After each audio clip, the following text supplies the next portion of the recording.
and these thoughts are appearing in us. Where do they get their power from?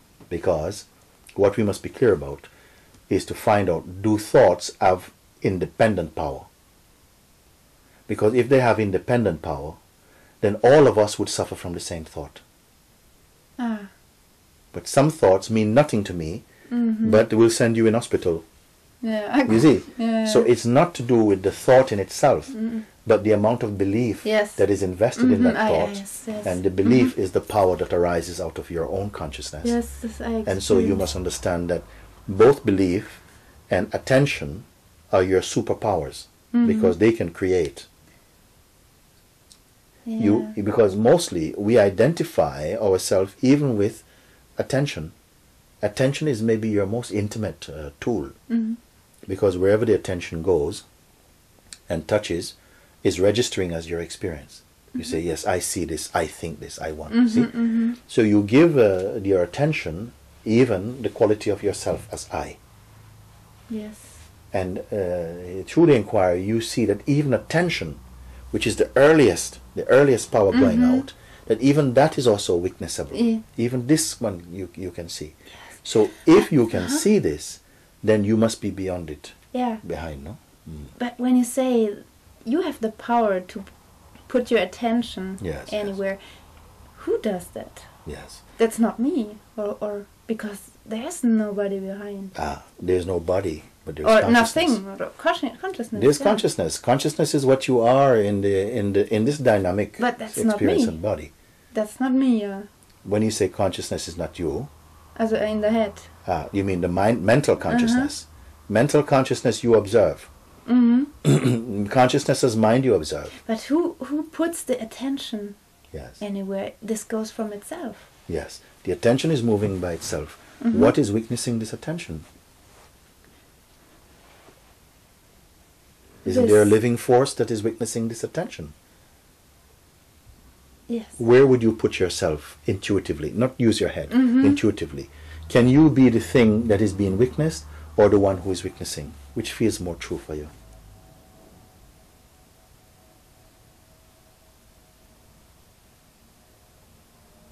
If you are witnessing yourself, who are you to witness?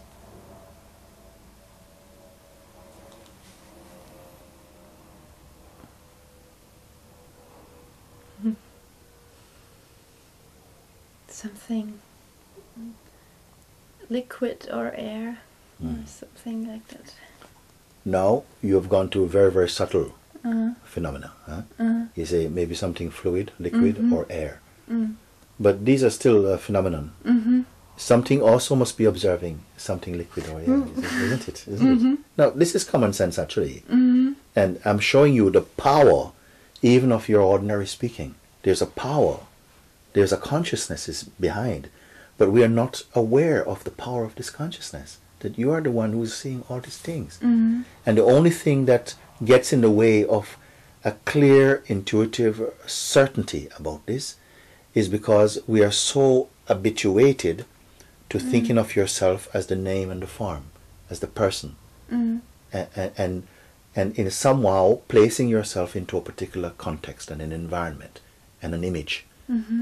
And I'm saying to you, even these images, they're still a phenomena arising in you. You're the one witnessing them. What can be seen in the image, you see? Can that which sees even the subtlest image, let's say even of space, that can sense even space, there must be something that is aware even of space. That must be itself. Yes. And you, who are you in this moment of seeing?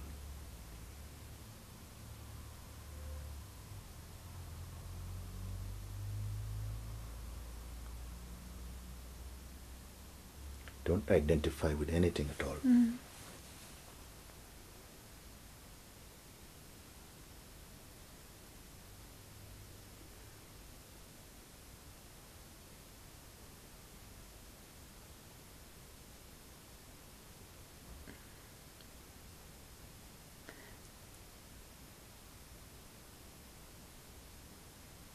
I don't know what it is. You cannot know. Not with the traditional mind. Not thinking. Yeah. Yeah, you cannot know because if you know something, it phenomenalizes it. That, okay, I know that. Yeah. So that cannot be what is aware of it. So this question, what is aware, even of the subtlest appearance, what is aware even of that?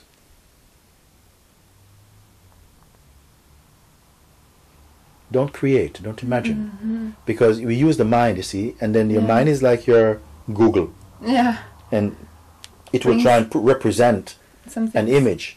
But let it represent the image, because you are the one who will say, but it cannot be the image. There's no answer. Nothing.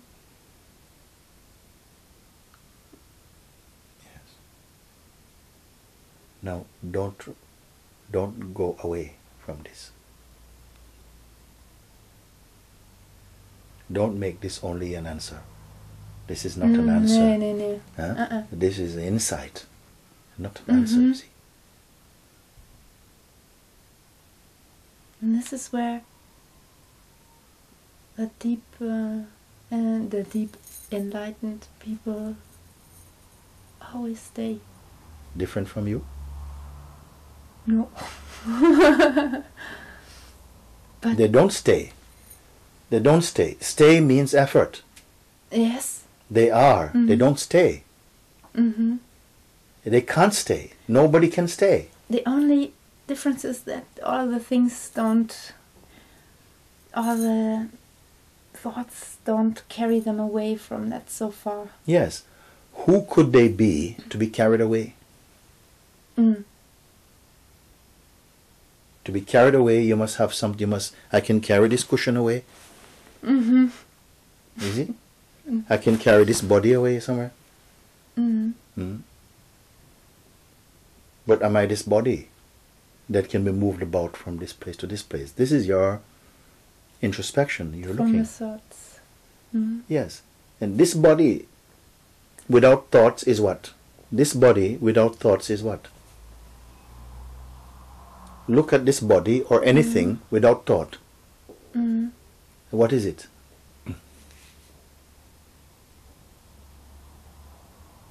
Look at me without thought.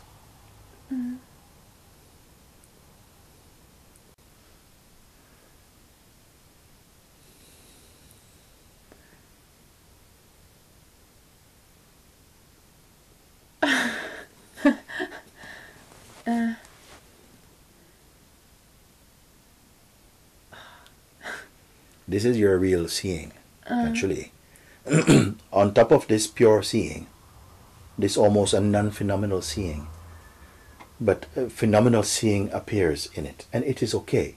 Just the understanding, that deep insight has shown you, you being that, knowing that you are that, meaning the end of the confusion that you are merely your limited perspective, that you're just the body-mind. The body-mind is fine. Let the body function. Let mind function. But can they function without your perceiving of them? Everything is reporting to you. You are the perceiver of all of this. Who are you? And when I was perceiving from this glimpse, yes, this was also a play in this consciousness, only a picture to show, but it was not that. It was only the picture. Yes, it is maybe the image. The mind forms an image of that. But somehow I trust what you say, because in that moment, perhaps you in the form or in the aspect of your mind and identity was not there. No. And so in the absence of you personally, something must be there. Something is here, but not as a thing, not as something. The absence of somethingness, you see? And it was shining as a peace and joy and freedom and spontaneity. Yes, in a picture, was it like the perceiving in the middle without body? Yes. And then like around the sun, the planets. First, the thoughts, but they were so far. It was such a distance, so that no identifying was possible. And then the body, and then the outer things, and then laughter about the joke. There was knowing. It's so jokey. Don't keep this experience. No. No. If you keep it, you'll want to repeat it, and you're trying to measure other experiences against this. Only pictures. Yes. Okay? So if you don't keep anything at all, either from past or a desire for something in future, then what remains? Which is not like this. Not this, because this is not this. You see? If something is going... no, that's not it. That's also an image, a photograph in the consciousness. You're not the image.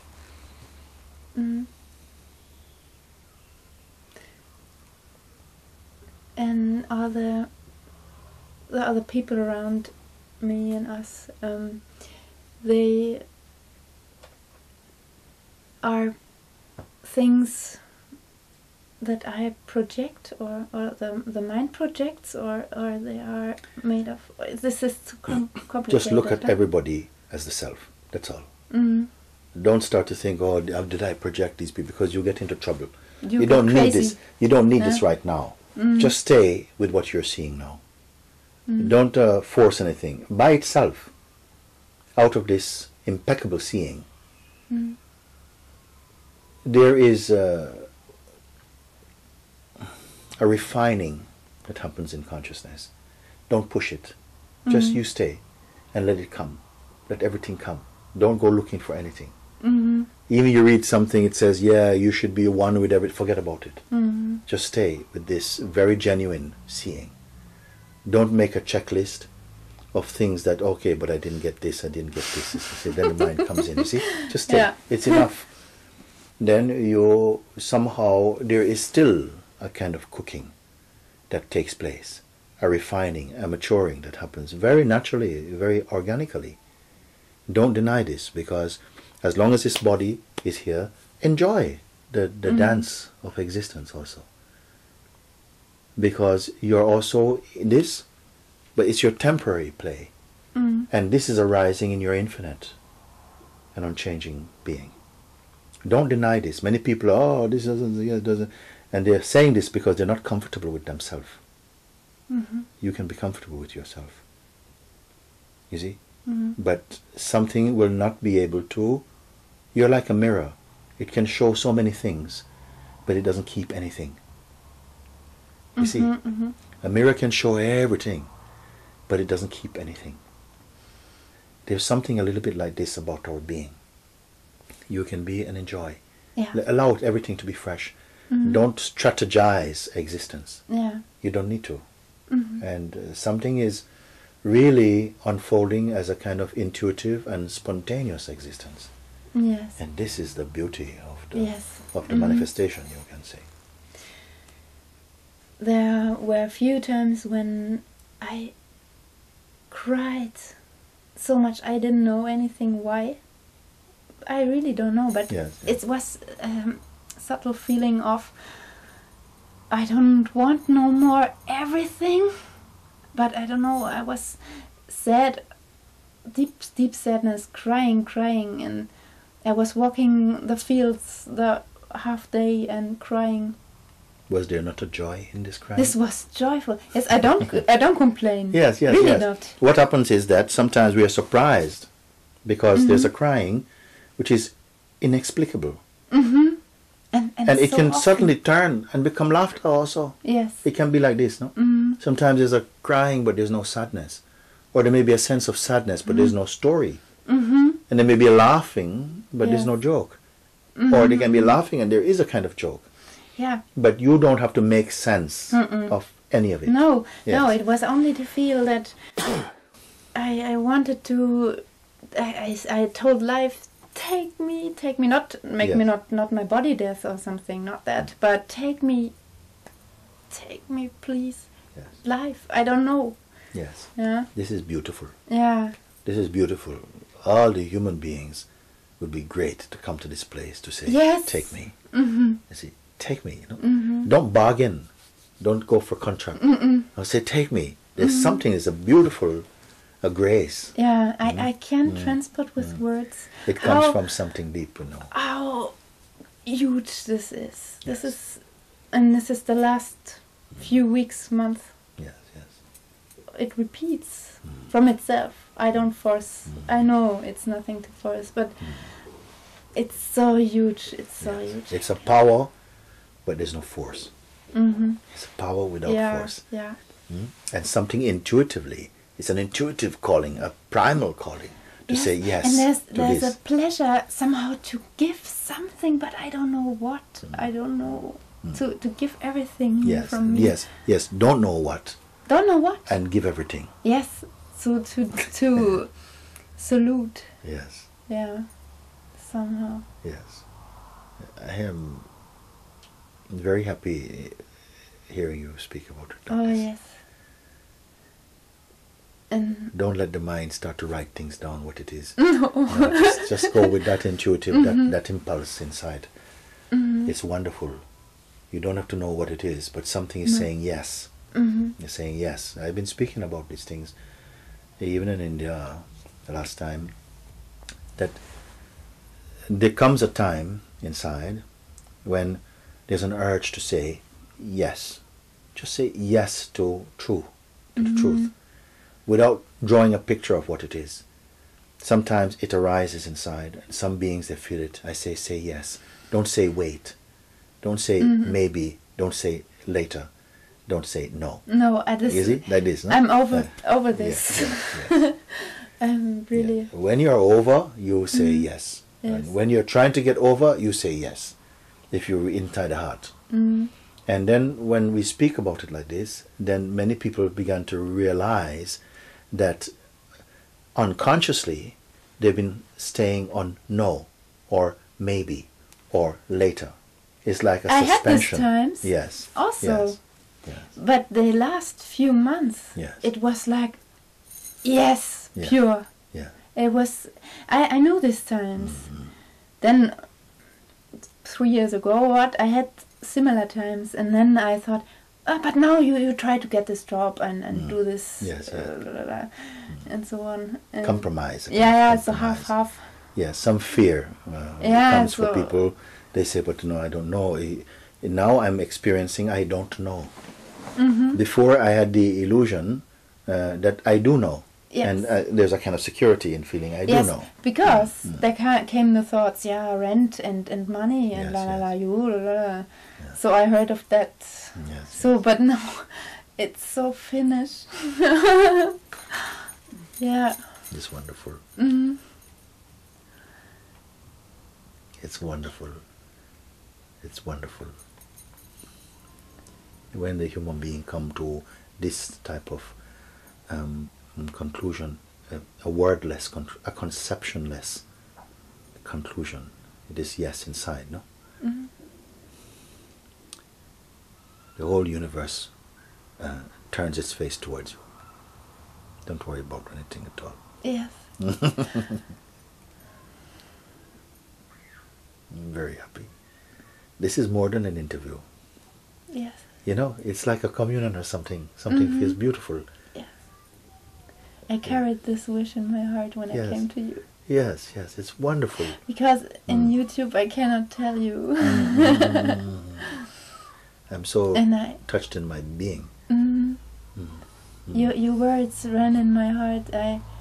I learned so quickly good English. It's good. Good way of learning English.